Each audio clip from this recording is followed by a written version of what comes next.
Sehr geehrter Mr. President, dear François Hollande, Secretary General, colleagues, we are meeting here in Paris in what are turbulent times, and indeed times that fill us with great concern. Not far away from here, terrorists only a few days ago attacked the people of Paris, and in so doing attacked us all. We strongly condemn terror, no matter where it goes on a rampage. But through our presence here today, we show we are stronger than the terrorists. Today, heads of state and government of almost 150 countries have a possibility to surmount controversies and differences of opinion and to uphold one very strong message, a message that will be crucial for the survival of our planet.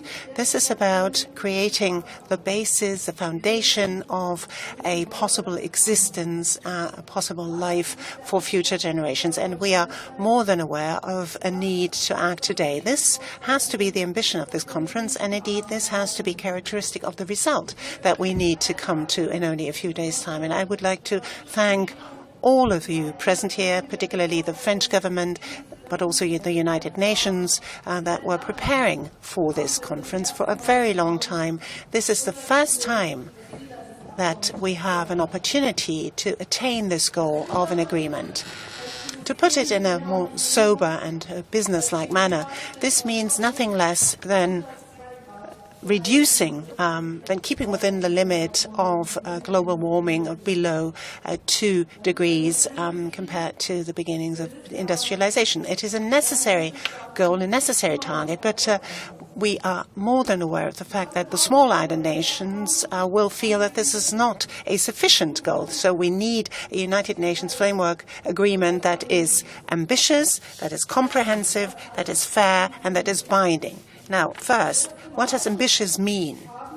For the first time, more than 170 countries, industrialized countries, emerging economies, and developing countries have submitted INDCs that will hopefully enable us to attain this 2-degree goal. The good message is that's 95% of global emissions. The bad news is we will not be able yet to attain the 2-degree goal with all of these INDCs. So this message has to go out from this meeting here today, how we can credibly attain this goal in the next 10 years. This means nothing less than in the course of the 21st century, we have to achieve a far-reaching decarbonization of our economies. Secondly, what does comprehensive mean?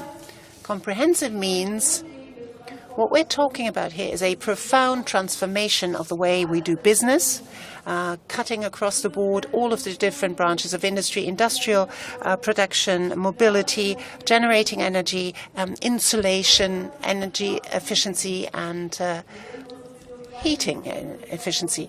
We have set a clear target for the European Union. We are going to reduce our emissions until 2020 by 40%, and until 2045 we will achieve 95%. We have an ambitious climate protection program already with more than 100 measures.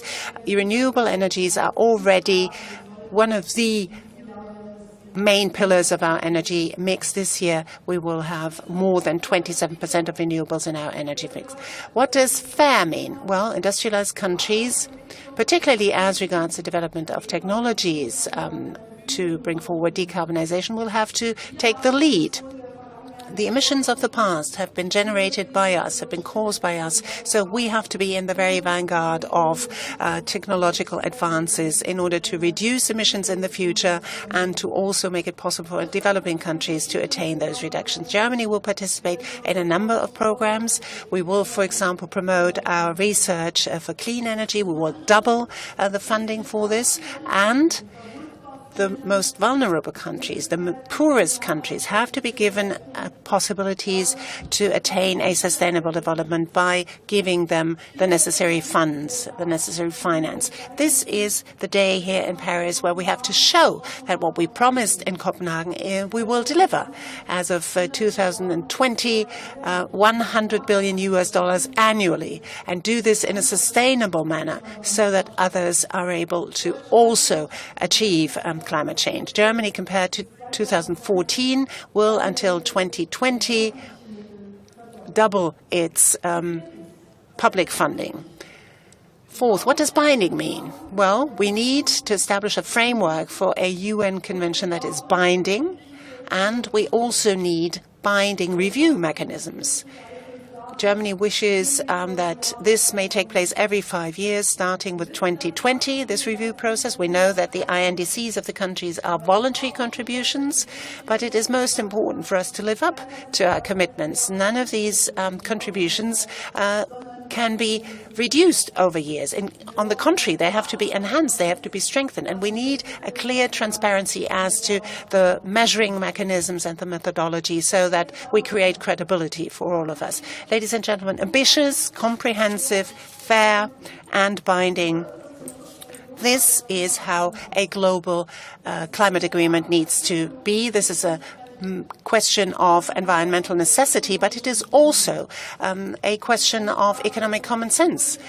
It has something to do with generational fairness. It has something to do with showing a humane spirit. Our very future as humankind hinges on this. Germany is going to give its contribution so that we may all have a good future. Billions of people are pinning their hopes on what we do here in Paris during the next few days to come. Let us do everything we can in order not to dash those hopes, in order not to have them despair. Thank you very much.